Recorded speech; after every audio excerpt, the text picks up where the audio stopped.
Olá, meus irmãos, Deus os abençoe, em nome de nosso Senhor Jesus Cristo, que a graça e a misericórdia de Deus seja sobre nossos corações, essa graça bendita apontada no livro de Zacarias, quando aquela pedra cortada sem mãos veio clamando, veja, a voz da aclamação, esse foi o alarido, essa foi a mensagem do sétimo anjo, veja, graça a ela é a Senhora eleita, ela é a verdadeira igreja, essa que é o tabernáculo, que é o templo do Deus vivente, essa que não cairá, que não será enganada, essa que Satanás não poderá maculá-la, a exemplo da primeira Eva e da segunda Eva, que foram maculadas por erros doutrinários e interpretações falsas da palavra. Mas a Eva do tempo do fim, chamada pelo profeta de a terceira Eva, essa não será enganada, porque ela é predestinada por Deus, desde antes da fundação do mundo, para ter o Espírito Santo, para ter a mente de Cristo. Esse é o tempo em que nós aprendemos com o profeta, que é o tempo da abertura da palavra, quando todos os mistérios seriam trazidos à luz, porque Deus levantou um profeta, veja, um que poderia captar a visão, um que poderia receber a palavra, veja, que poderia entrar nesse mundo invisível, secreto, veja, de Apocalipse capítulo 4, a seguir, quando João é chamado a ir até o céu, lá onde está o trono da misericórdia, o altar da misericórdia, onde estava o livro selado com 7 selos, veja, para abrir esses mistérios, veja, lá estavam as 7 vozes, vozes de trovões, vozes que não foram nem mesmo escritas, não puderam ser escritas, mas através dessas vozes, a igreja receberia a fé para o arrebatamento. Essa é a grande verdade, porque essa é a profecia de São João, capítulo 17. Veja, a partir do versículo 18 de São João, capítulo 17, uma escritura sagrada para esta hora.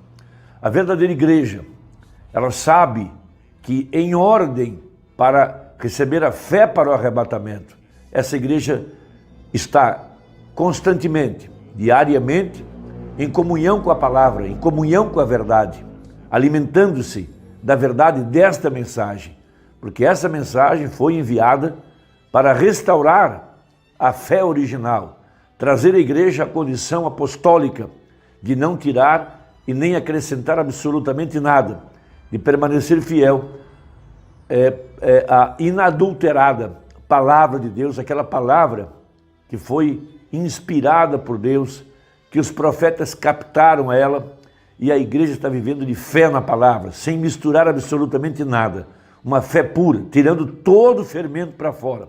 O fermento representa as doutrinas dos homens, representa a velha natureza, representa a hipocrisia, representa as coisas que o homem pode misturar na palavra. Então tudo é tirado para fora. Nesta festa de pães asmos, veja, um pão sem fermento. Na oferta da viúva, azeite e farinha. Veja, um tipo perfeito de Cristo e a igreja no meio. No tipo perfeito da palavra e o Espírito.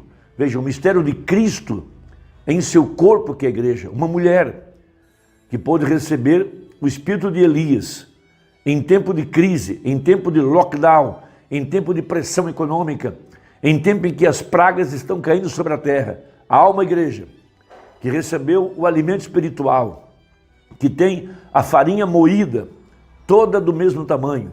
Jesus Cristo é o mesmo ontem, hoje e eternamente. Tem o Espírito Santo. Veja, e põe tudo isso sobre a cruz, no tempo da pregação aos perdidos. Foi justamente na hora em que os mortos se levantaram da sepultura. Esse é o tempo que nós estamos vivendo.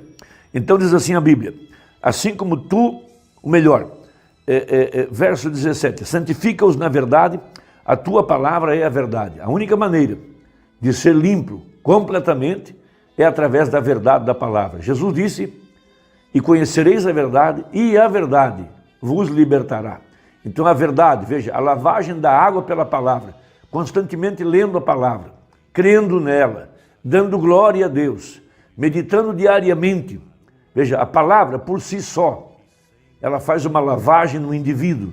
Jesus disse, vós já estáis limpos pela palavra que vos tenho pregado. Então veja, santifica-os na verdade, a tua palavra é a verdade. Assim como tu me enviastes ao mundo, também eu os enviei ao mundo. Então veja, Deus, o Deus que enviou Jesus, veio dentro de Jesus. Por isso que antes de Jesus começar seu ministério, ele foi às águas batismais, ele foi primeiro ao profeta João Batista, desceu às águas batismais, e João viu o Espírito de Deus descer sobre Jesus, veja, em forma corpórea de uma pomba, porque a pomba representa o Espírito Santo. Veja, então Deus que enviou Jesus foi dentro de Jesus. O Deus que tem enviado a igreja, então vem também dentro da igreja. A igreja é o tabernáculo do Deus vivente. E por eles me santifico a mim mesmo, para que também eles sejam santificados na verdade. Que Deus dê a graça a cada um de nós, líderes, pastores, a nos separarmos de toda incredulidade, de todo mundanismo, de toda sujeira, por amor às ovelhas do aprisco do Senhor Jesus. E não rogo somente por estes, mas também por aqueles que pela sua palavra hão de crer em mim. Ali estavam os apóstolos, sendo treinados, ministros, para irem por todo o mundo e pregarem o evangelho. Então a oração de Jesus era por eles e por tantos quantos Deus nosso Senhor chamar até aqui no tempo do fim, para que todos sejam um. Veja, a unidade de um Deus numa única igreja. Para que todos sejam um como tu, ó Pai, o és em mim, e eu em ti, que também eles sejam um em nós, para que o mundo creia que tu me enviastes. Então essa é a grande profecia. A grande profecia. A grande profecia para esta hora. Veja, o Verbo se fez carne e habitou entre nós, na pessoa do Senhor Jesus Cristo. E essa mesma profecia é para acontecer aqui no tempo do fim. Veja, Jesus Cristo manifestado em seu corpo, que é a igreja. Veja, porque agora a promessa é muito maior do que na primeira vinda. Na primeira vinda, foi um homem que não nasceu pelo sexo e veio pela palavra. Mas aqui no tempo do fim, uma promessa muito maior, mais gloriosa, mais espetacular, mais excelente. Por isso que o sangue de Jesus fala coisas excelentes. Então essa grande promessa, que através de corpos nascidos pelo sexo, ele pudesse justificar, santificar e morar dentro desses corpos que foram nascidos de novo pelo poder da palavra, tiveram a circuncisão no coração, onde a velha natureza deu lugar à nova, a natureza de Deus. Foi como que se tirasse a vida de um pé de pera e colocasse num pé de maçã. Veja, aquele pé de pera com a seiva da maçã vai produzir maçãs. Veja, quando a velha vida dá lugar à nova vida, ela produzirá Jesus Cristo. Essa é a verdade. E eu dei-lhes a glória que a mim me destes. Veja, essa glória, a glória de Deus estampada na face de Jesus, essa mesma glória foi vista aqui na igreja no tempo do fim, através do anjo de Malaquias 4, de Apocalipse 10:7. Veja, e a igreja por muito tempo, veja, ela foi roubada de seus privilégios depois da morte do profeta. A verdadeira mensagem, ela foi boicotada, ela foi suprimida, mas há um povo, a exemplo de João, que tomou o livro e que comeu o livro, e que essa fé está crescendo cada dia, porque a vida continua através da igreja. E é um povo, a exemplo de Sansão, vamos dizer assim, que as suas tranças estão crescendo, e eles estão agora tomando a palavra inadulterada, se enchendo do Espírito Santo, para manifestar a gloriosa vida de Jesus Cristo para o arrebatamento. Porém, quando essa plenitude vier sobre nós, não é para começar a igreja, não é para começar o movimento, agora é para tirar a igreja da terra no arrebatamento. Porque o que temos hoje é o penhor, mas logo virá o pagamento completo de acordo com a profecia. Veja, e eu dei-lhes a glória que a mim me desses, para que sejam um como nós somos um. E eu neles e tu em mim, para que eles sejam perfeitos em unidade. Veja, e para que o mundo conheça que tu me enviastes a mim, e que os tens amado a eles como me tens amado a mim. Veja, Pai, aqueles que me destes, quero que onde eu estiver, também eles estejam comigo, para que vejam a minha glória que me destes. Veja, porque tu me has amado antes da criação do mundo. Pai justo, o mundo não te conheceu, mas eu te conheci, e esses conheceram que tu me enviastes a mim. E eu lhes fiz conhecer o teu nome, e lhe o farei conhecer mais. Veja, por que ele disse, eu lhes farei conhecer o teu nome? Veja, o nome que Jesus manifestou foi o nome do Senhor Jesus Cristo. Esse nome foi usado no batismo pelos apóstolos e tem sido usado pela verdadeira igreja aqui no tempo do fim, na restauração de todas as coisas. Por que foi que ele disse, e lhe farei conhecer mais? Há algo além do nome de Jesus? Há algo além do que Senhor Jesus Cristo? Sim, há. Porque o nome carrega a vida, o nome carrega a herança, o nome carrega o título de propriedade. Por isso chama-se Novo Testamento. Então haveria um novo nome, escrito em sua coxa, de acordo com Apocalipse 19, e o nome pelo qual se chama é a Palavra de Deus. Por isso, nas eras da igreja está contido, ao que vencer, eu lhe darei uma pedra branca, e nessa pedra branca um novo nome, que somente sabe aquele que o recebe. Não que haja um novo nome para a pessoa do Senhor Jesus, não. Esse fazer conhecer mais significa a interpretação correta da palavra. Veja, a abertura completa dos mistérios que estavam escondidos dentro da Bíblia, em forma de símbolos, em forma da vida das pessoas. Veja, aquilo que não estava escrito, que estava entre as linhas, que o olho não viu, o ouvido não ouviu, e não subiram ao coração do homem, que estava dentro desse silêncio de Apocalipse 8, verso 1, quando o sétimo selo foi aberto, houve silêncio de quase meia hora. Veja, por 40 anos, o Espírito Santo não estava abrindo o entendimento da igreja para receber a luz da palavra.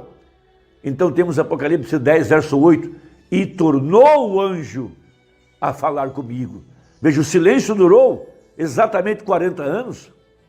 Veja, por 40 dias houve uma demanda sobre o corpo de Jesus, por 40 anos houve uma demanda a respeito da mensagem, mas agora no tempo do fim, esses mistérios têm sido revelados. Por isso Jesus disse, e lhe farei conhecer mais, para que o amor com que me tens amado esteja neles e eu neles esteja. À medida que a palavra nos é aberta, o entendimento da profecia, mais nosso amor cresce por essa verdade. Por isso o profeta pregou uma importante mensagem sobre isso, intitulada Cristo é o mistério de Deus revelado. O próprio título já é uma profecia. Tudo que Deus foi, derramou em Cristo. Tudo que Cristo foi, derramou na igreja. E agora os dois juntos, voltando ao reino restaurado. Então aqui no tempo do fim, através do seu corpo, que é a igreja, para manifestar São João 17, para cumprir essa profecia. Veja, Jesus tem se manifestado em sua plenitude, através do seu corpo, que é a igreja.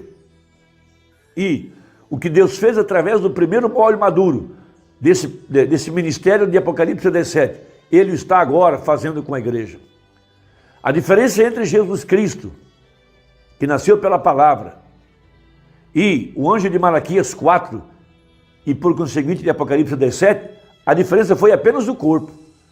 Mas o Espírito que estava dentro de Jesus é o mesmo Espírito que veio aqui no tempo do fim para manifestar o ministério do Filho do Homem e agora, por extensão, vindo sobre a igreja, sobre filhos dos homens, a verdadeira igreja, agora com a capacidade de reprofetizar aquilo que foi profetizado pelo profeta. Somente ele pôde entender, mas agora o anjo tornou a falar para que a igreja pudesse captar aquilo que pregou o profeta, porque essa é a era da mente da igreja. Então, pregando sobre isso, 582, para mostrar um pequeno detalhe, que a diferença entre Jesus e William Branham foi apenas o corpo. O de fora era um homem, mas o de dentro não era um homem, era Deus. Então veja, mas eu estou falando sobre a liderança de Cristo. Note, sendo pessoalmente identificado pela liderança original, nós temos a resposta à pergunta do diabo. Qual foi a pergunta que o diabo fez para Jesus? És tu o Cristo? És tu o Messias? És tu a semente da mulher? Veja, amém, glória, diz o profeta.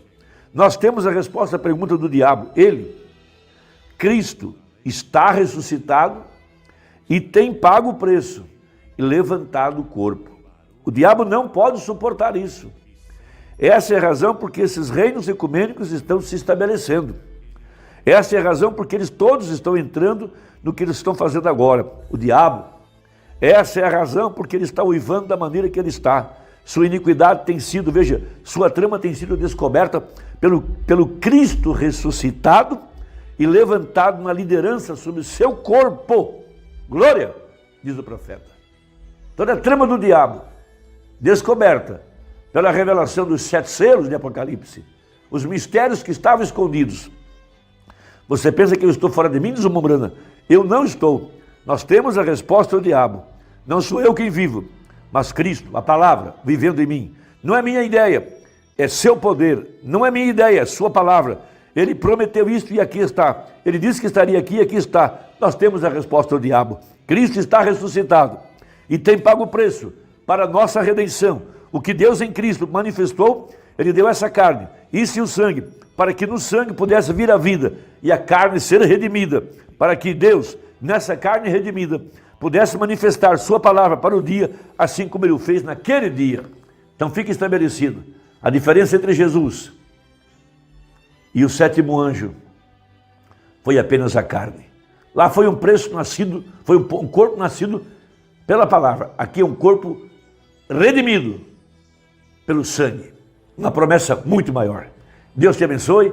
Eu espero que tenha ajudado essa conversa. Até a próxima, se Deus quiser, em nome de Jesus. Amém.